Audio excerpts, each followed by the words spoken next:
morning, we have two fabulous presenters to continue our stellar plenary lineup.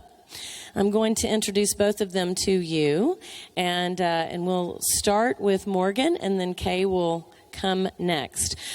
I have known Morgan since she was 14 years old. And I'm not going to say how old she is now, but it has been so fun to watch her come with her dad, John Van Epp, to Smart Marriages and just watch her grow up and actually have an interest in the work that we're all doing. She has her bachelor's degree in psychology. She's got her master's degree in human development. She's got her doctorate in counseling psychology. She's been doing a lot of research in our field. She's done a research project that evaluated the effectiveness of the No Jerk program with single Army soldiers. She also received federal funding to do research on the high divorce rate among female soldiers. And she is currently doing research and development for Love Think, so she's still working with her father. She has a beautiful family, 2 young children. Are you going to show us pictures of your kids and her husband, Chad? And they actually live in this area, so it's a real honor to have you with us today. And then Kay Heimowitz, who we have had speak with us before. She is in New York, and she is the William E. Simon Fellow at the Manhattan Institute, and she's a contributing editor of the City Journal. And her writing has appeared in the Wall Street Journal and numerous other publications. And many of you, I am sure, have read her books, Ready or Not, Why Treating Children as Small Adults Endangers Their Future, to Marriage and Caste in America, Separate and Unequal Families in a Postmarital Age, and Manning Up, How the Rise of Women Has Turned Men into Boys. And her latest book that's coming out in January 2017 is The New Brooklyn, How to Bring a City Back. This morning, Morgan is going to talk with us about millennials and dating and marriage. And then Kay is going to come up and talk about a report that is just out called Opportunity, Responsibility, and Security, a blueprint for helping families. So get out your notepads. I think this is going to be a very powerful presentation. And just a curiosity question, are people hot in here? Is it warm? Okay. All right. We'll handle the temperature. But how about giving a round, warm welcome applause to Morgan Cutlip? Come on up. Ding, ding, ding, ding, ding, ding, ding, ding. There he sits inside your local coffee shop, sporting a man bun and facial hair. Somehow he believes, although he has no job, that by his 30s he will be a millionaire. M-I-L-L-E-N-N-I-A. Gotta love millennials. M-I-L-L-E-N-N-I-A. Gotta love millennials. She posts lots of selfies on her Instagram with a quote that's inspirational. Hopes to change the world while wearing yoga pants, armed with her dreams and knowledge of essential oils. M-I-L-L-E-N-N-I-A. Gotta love millennials. M-I-L-L-E-N-N-I-A. Gotta love millennials. 27 years old, trying to make it on their own. Maybe start by leaving your parents home, but maybe we're just wrong. Criticism isn't easy for their ears. They feel like they know most everything. See, they grew up with undeserved confidence, 'cause they got trophies just for participating. M-I-L-L-E-N-N-I-A. Gotta love millennials. M-I-L-L-E-N-N-I-A. Gotta love millennials. In a couple of years, we will have to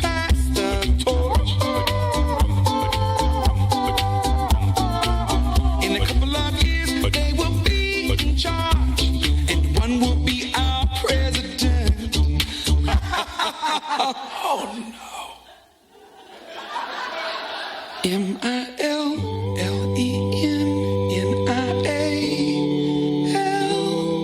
Gotta love millennials.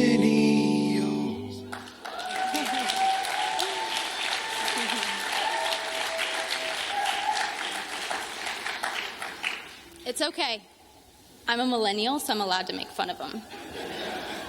But seriously, there is a lot of truth to this video, and we're going to get into that today. I've found that in conversations with people, there's just a lot of confusion over who millennials are. In fact, I've spoken to millennials that didn't even know they were millennials. So I'm going to start today by painting a very clear portrait of who millennials are, what they stand for, what they believe in, and why they are the way they are. Before I get into all of that, I want to start with a disclaimer. As I describe the details about millennials, I want you to know that the core problem is that something good has been taken out of context and been taken to an extreme. It's not been balanced with other good qualities. So when something good is the only thing, good becomes bad. So if there's one way for us to help millennials, it's to bring them back into balance with other good qualities. Okay? All right, let's get acquainted, shall we? So millennials are people that are born roughly between 1981 and 1999. So depending on what you read, it's a year or two, give or take, on each side. They're between the ages of 17 and 35, and they are the largest generation at 83 million strong.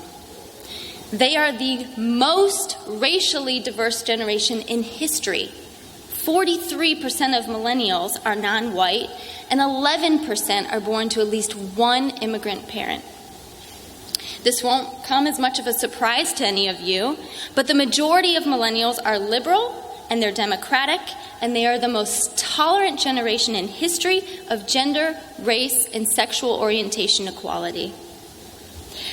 Millennials are also the least religious generation in history.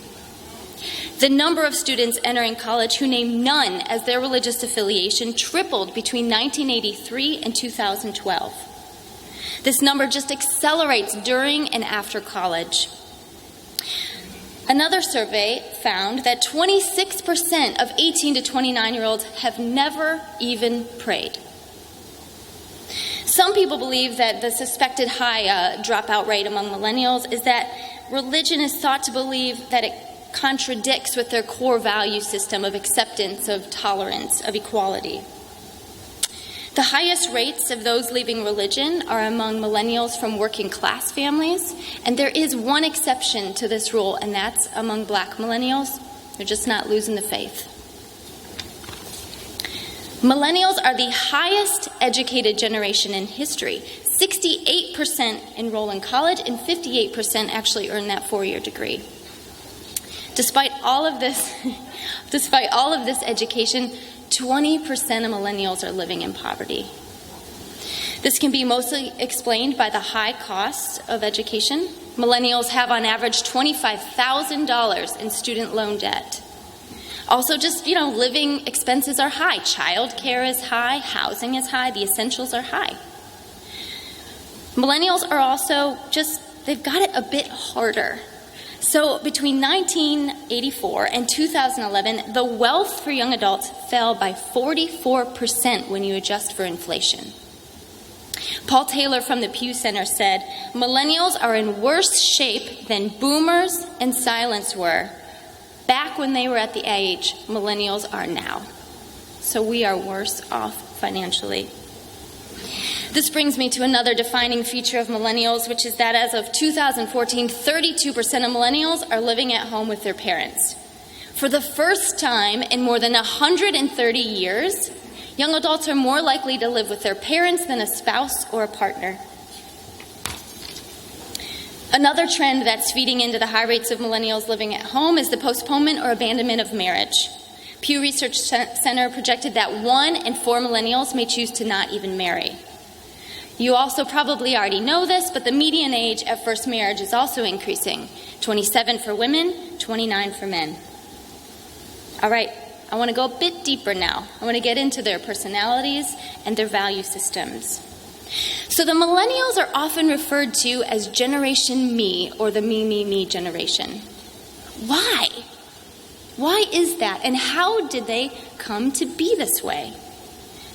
So millennials were raised during a time when self-esteem was named the holy grail of a complete person.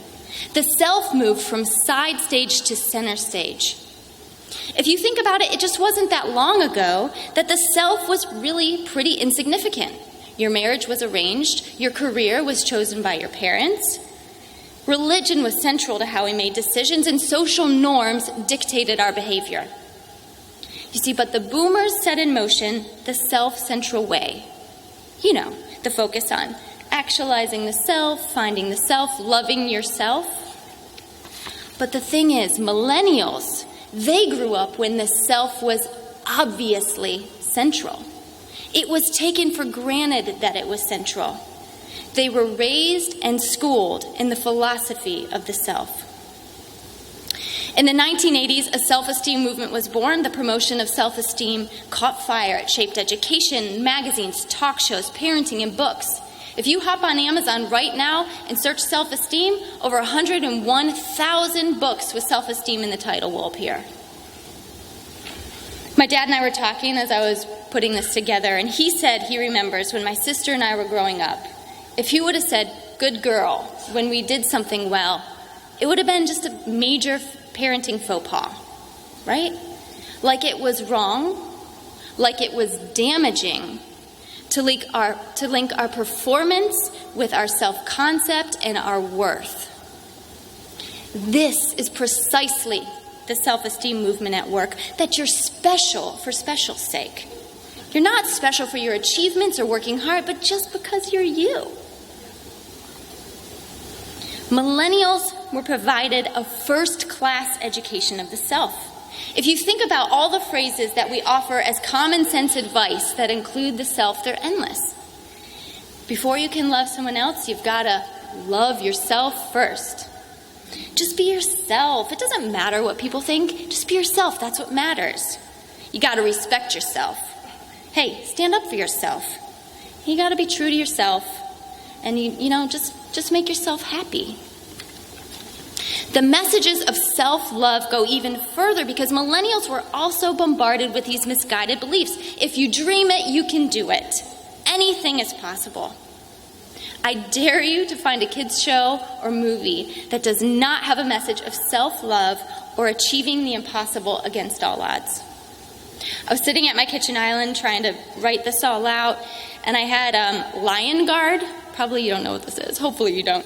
On for my daughter. It's a spin-off on Lion King. And I just happened to hear something in the background, and it was a hippo singing a song, "The Hero Inside." It's everywhere. It's everywhere. So I want to remind you of something that I said early on, and that's that when a good thing becomes the only thing, it turns bad. Right? Like, dreaming big is good, but when you're 4 feet tall and your life's been devoted to a career in the NBA, not so good. So within the self-esteem movement, there was an uprising in the belief that it was not okay to criticize kids. This has led to teachers doing many things, but some of which are not correcting spelling mistakes. It's led to grade inflation. And then the very talked about trend we've all heard, which is that trophies for participation. There are no winners and there are no losers. You are special for showing up.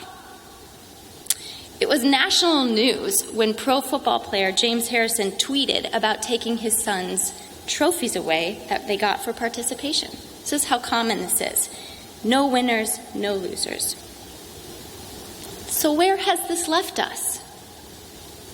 Well, self-esteem's up. Hooray, we've done it. It's working. Among 30,000 college students in 2008, the most frequent score on a measure of self-esteem was 40, the highest score. They have perfect self-esteem.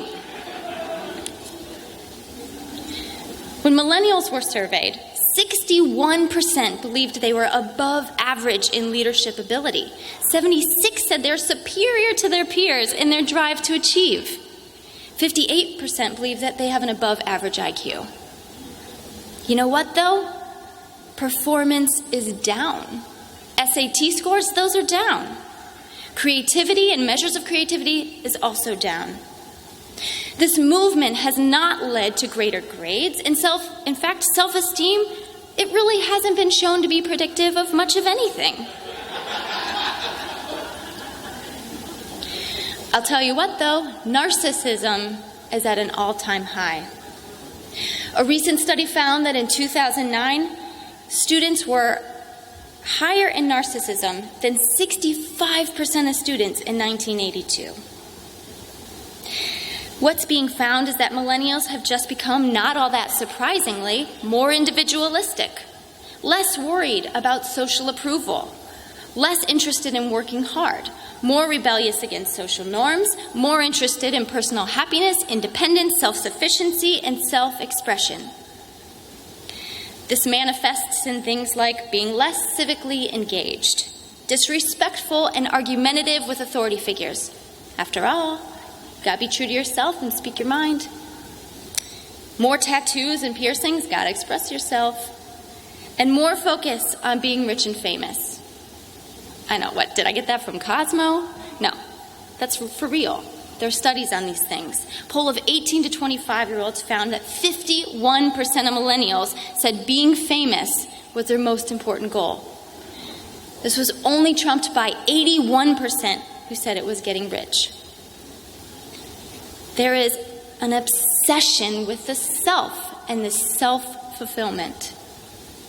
I'm sure you guys know a millennial like this, right? Maybe you have a millennial like this living in your basement. The story goes something like this. He went to school, he racked up large amounts of student loans, and he graduated and he was like, nah, I think I want to, find myself, pursue my dreams. After all, anything's possible. So, he takes a couple years, tries to figure that out. He's expecting to make it big, but then he's smacked in the face by the real world.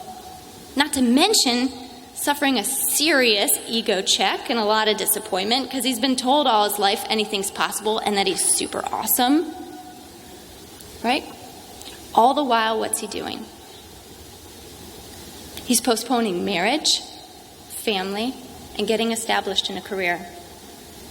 So what does this all mean for the families, the marriages, the relationships of millennials? Well, it's changing. It's changing radically. The most well-known change is later age at first marriage. We all know that. And 91% of millennials now believe you gotta get financially independent first. And we know they're struggling with that a little bit, right? This just leaves more time for repeated heartbreaks, high-risk relationship behaviors like multiple cohabitations, and having sex with multiple partners. Do you know that by age 25, 44% of women have had a baby, but only 38% are married? That 48% of first births are to unmarried women, mostly in their 20s. That study was done by Kay Heimowitz, who's up next. What else? There's a skepticism and a distrust that comes from being a generation from divorced parents. And there's also this belief system that millennials hold that's just kind of iffy about marriage. Some view it as restrictive, something to do after they already have their fun. A recent study found that marital happiness tanks after having children for these younger generations. Specifically, they experience a 42% greater drop in marital satisfaction after kids. Well, we all know a good marriage isn't about the self, but I'll tell you what, having kids is really not about the self. This is proving to be a challenge for millennials. Women are also worrying more about getting stuck in the house, and a recent study found that 46% of millennials believe society is better off when marriage and children are a priority, and 50% believe, nah, it's okay if they're not. Another poll found that 43% of millennials embraced a form of marriage that allowed couples to split after 2 years, or marriage licenses that have an end date like a mortgage. This has led to articles being published like Millennials' Latest Mistake, Embracing the Starter Marriage. Currently, 22% of 18 to 29-year-olds are married, compared to 50% in 1960. Another recent study also found that parents of millennials are just fueling this fire, and they're encouraging older marital horizons for their children, which is just enforcing the whole, you gotta get yourself together first, and marriage takes more than it gives philosophies. So, from what we know about millennials, they are the ultimate challenge for us as relationship educators. They're skeptical of marriage. They're all about the self and self-sufficiency. They don't need anyone to be happy. They love themselves first. And we're viewed as a conservative-driven and sometimes religious movement. We are at odds. But here's the thing. They need and they want what we have to offer. These millennials are so focused on the self that they've found themselves all alone. They are lonely, and they are suffering from record rates of depression and anxiety. More than 4 times as many Americans describe themselves as lonely than in 1957. A 2010 study of college counseling centers found that they saw more students with severe mental health issues, and 2 times as many used medications for these issues than in 1997. Tell you what, I counseled for several years at George Mason University's Counseling Center, and I witnessed this firsthand, this crisis among millennials. Every day the staff talked about it. What is going on with these college students? I'm going to read a quote from the book Generation Me by Jean Twenge. She says, "Millennials are starving for affection. There is a kind of famine of warm interpersonal relationships, of easy-to-reach neighbors, of encircling inclusive memberships, of solid family life. To take the analogy a bit further, we're malnourished from eating a junk food diet of instant messages, Facebook posts, emails, and texts, rather than a healthy food of live, in-person interaction." You see, millennials are desperate to connect. And they've just been fed a lifetime of messages about the importance of standing on their own 2 feet, of not needing anyone. And this is the price they're paying of putting themselves first, this lonely anxiety. So there's a silver lining, okay? And that's that studies consistently show that young adults still hold the marriage and family ideal. 78% of high school female seniors and 70% of high school male seniors said it's extremely important for them to have a marriage and family. I also recently read a working paper that found that 73% of a sample of college students were interested in attending relationship education. And we're really excited about this, but there's going to be an upcoming publication on the No Jerks course among emerging adults in the Journal of Marital and Family Therapy. They found significant pre- to post-test gains on every single outcome among over 2,500 emerging adults. So we know they want to marry. We know they're desperate to connect. They're interested in relationship education, and we know that it works. Why don't they show up? Where are the millennials at? If they want it, why don't they seek it out? I'm going to put forward 3 belief systems millennials hold that make them such a challenge for us as relationship educators. The first is, it is what it is. These days, everything is normal. Dysfunction or just wrong doesn't even exist. The only thing is wrong is judging something as wrong. Christian Smith talks about this in his book, Lost in Transition, and he calls it moral individualism. What you internally believe is right, so let that be your moral code, how you feel about it. Unless you feel judgmental, then that's not cool. Morality is ultimately a matter of personal opinion, and everyone needs to tolerate everybody else, and we're free to decide what to do and what we follow. It's all up to us, right? It is what it is. The thing is, this lack of wrong makes it hard for them to figure out what is right. It's counter-generational to say there is a right. Relationship education, by its very name, implies that there is a right way in a generation where nothing is wrong. The second belief system is, what's meant to be will be. So this point is a little bit tricky, so I want you to listen closely, because in this belief there is a paralyzing paradox.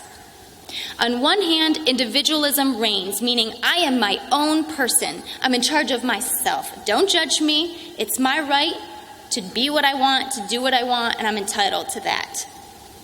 On the other hand, life is determined by forces beyond my control. Things happen to me that shape the direction of my life, and I don't have any influence over that. I'm a passive bystander. Maybe I'll be in the right place at the right time. Maybe I won't. Do you see that paradox? On the one hand, I'm my own individual, and on the other hand, the trajectory of my life is determined by outside forces. See, this paralyzes millennials to be overly passive and uninvolved in the structuring of their own life. Individualism without self-determination. Dating is just an example of this. There was a New York Times article, The End of Courtship, that was done in 2013, and they kind of honed in on this, that there's just casual hookups. They don't even define relationships anymore because it keeps the stakes lower. Plus, maybe the relationship will go somewhere. Maybe it won't. If it's meant to be, it's meant to be. Now, I want you to understand, this is not an analytic thought process, but these are gut-level beliefs, and they greatly contribute to the high levels of depression and anxiety and helplessness felt by millennials. The thing is, though, these beliefs are philosophically analyzed. They're not critiqued. Millennials kind of have an anti-analytic approach to things. So they have limited tools to identify these contradictions and to challenge them and then to shape their life and their outlooks. This paradox becomes unchangeable with an anti-analytic approach. Just a quick stat on this. External locus of control beliefs are up 50% from 1960 to 2000 among college students. They don't feel they have a sense of agency. This philosophy, this externalizing of control, is a large contributor to the record high rates of depression and anxiety. By this generation with a really high self-esteem. I'm going to get into this more. But what I said is important to understand when we think about how we're trying to help millennials in their relationships. If we identify something they lack, it's an insult. If we try to have an analytical and rational discussion, it's judgmental. This leaves us paralyzed when we try to help and reason with millennials. The last point is, be true to yourself. There is a macro belief system among millennials that life's answers lie within. They've been taught this mentality from a very young age. So I'm the mother to 2 kids. I have a 3-year-old daughter and a 7-month-old son. And I realized very early on that my 3-year-old daughter is just crazy strong-willed. And I'm not like that. I had no idea what to do with that. So I just started tearing through parenting books, like somebody help me with this child. But I picked up, when doing this, and of course Googling things, but I picked up on several themes. One of these is, discipline is dead because we can't kill our kids' spirit. Individualism and emotional expression needs to be nurtured, and in some cases, it's paramount to obedience. You should try to avoid saying no, and you should always offer choices. Now listen, raising kids is hard. I am in the trenches right now. And some days, they look like this. But seriously, a lot of days look like this.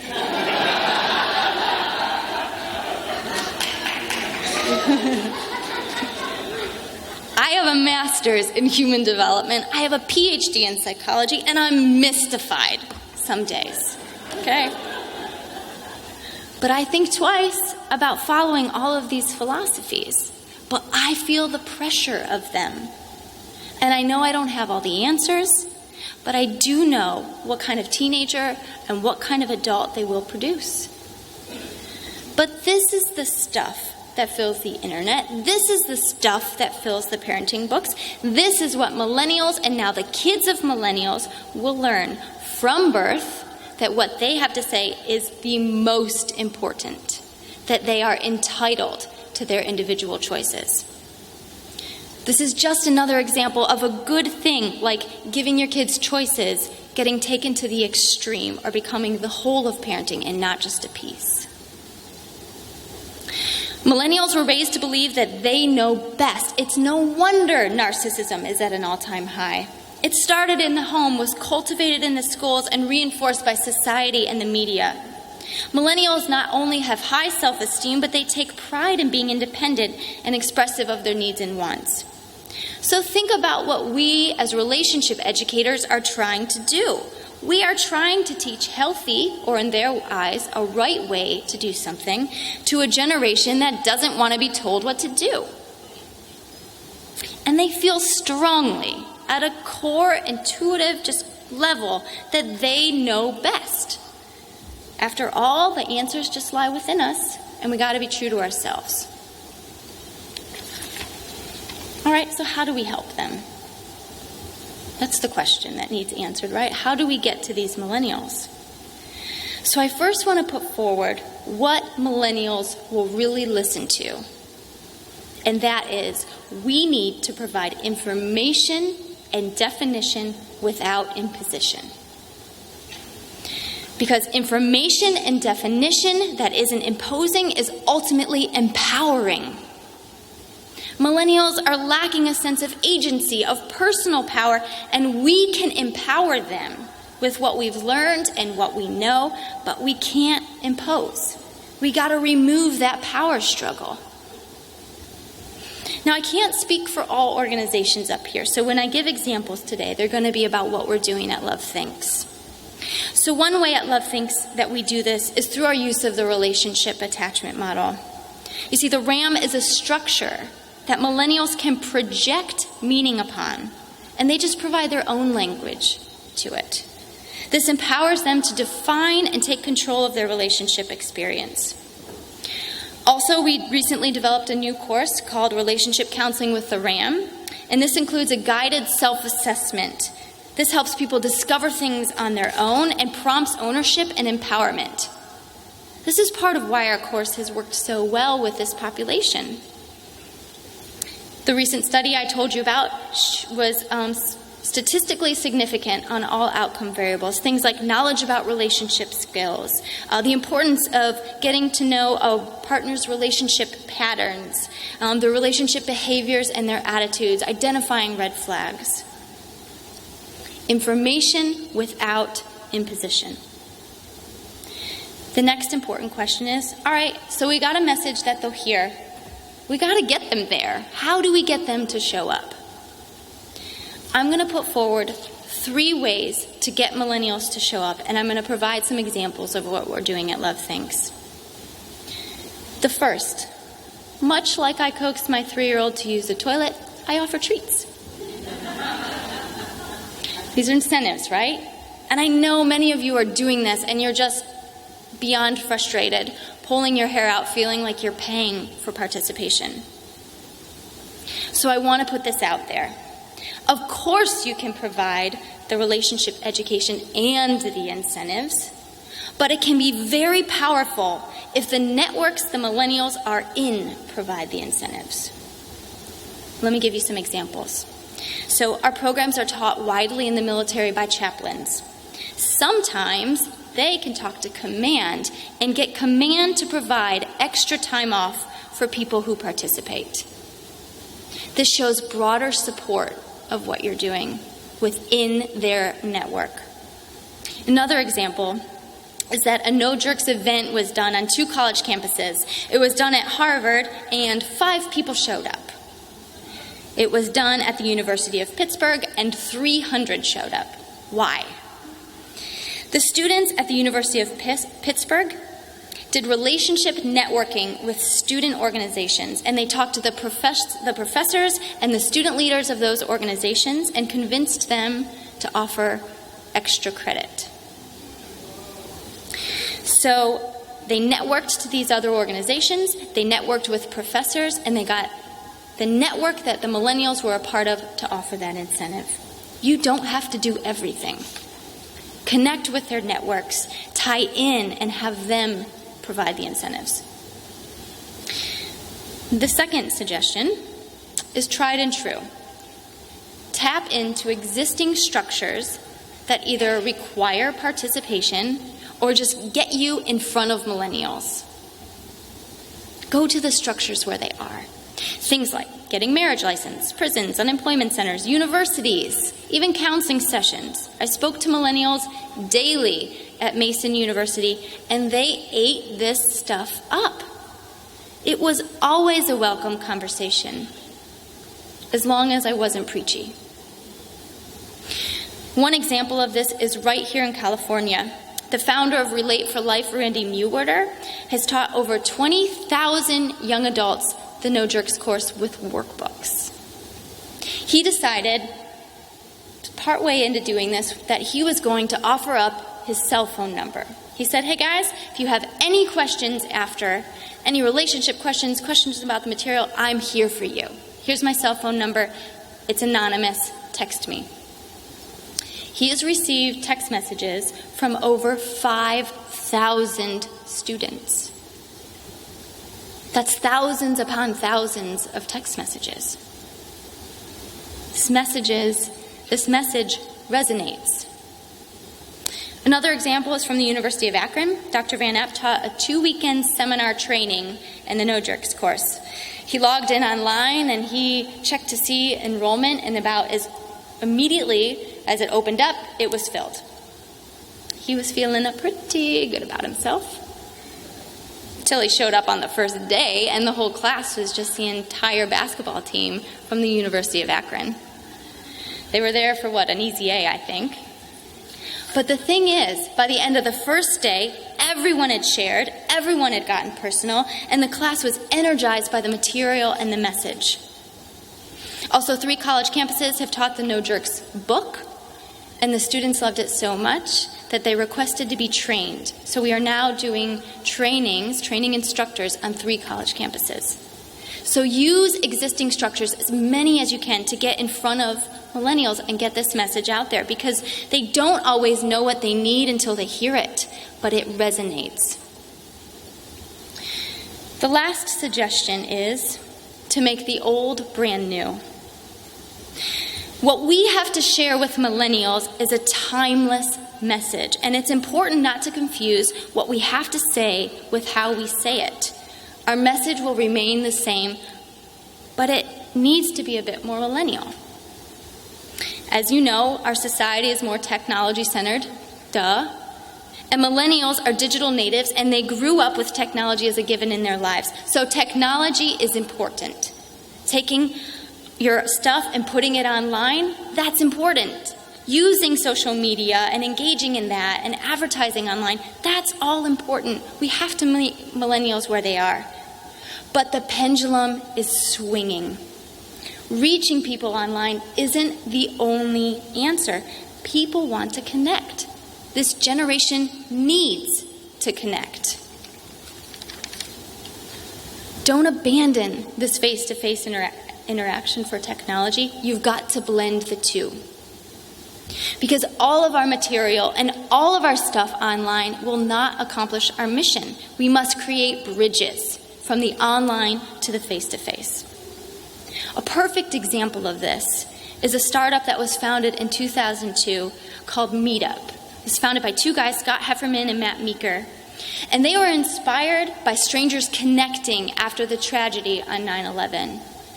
And so they created a site where basically there's thousands upon thousands of groups that you can join based on shared interests.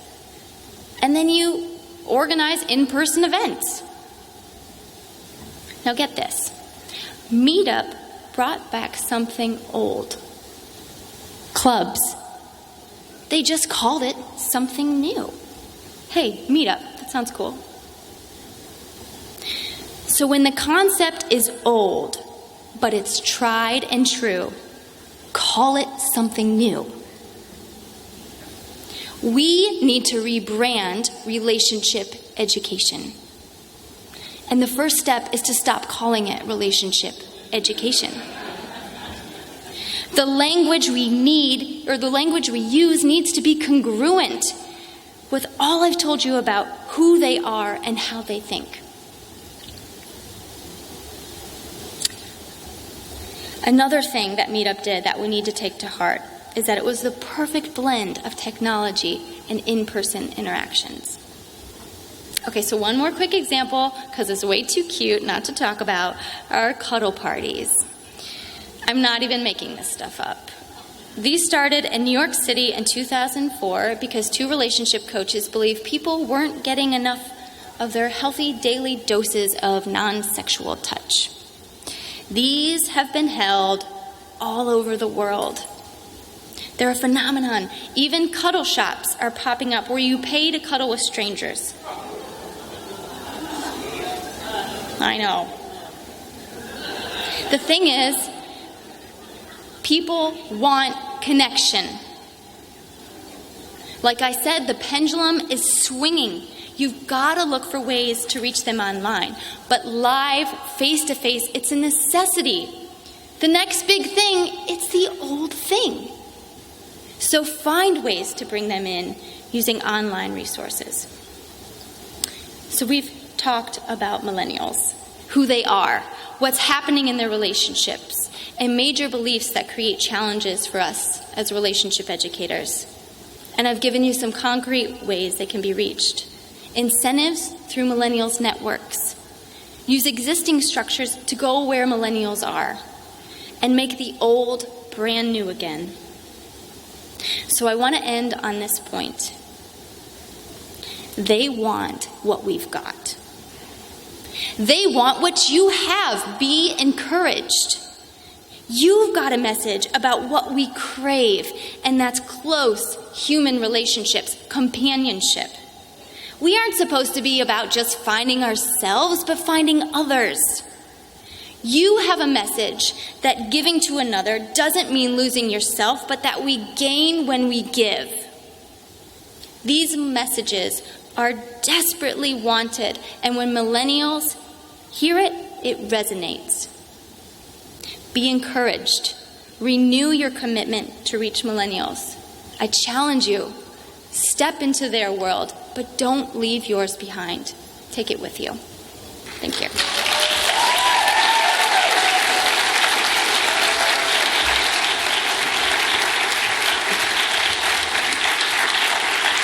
Great job, Morgan. Thank you so much. That was excellent.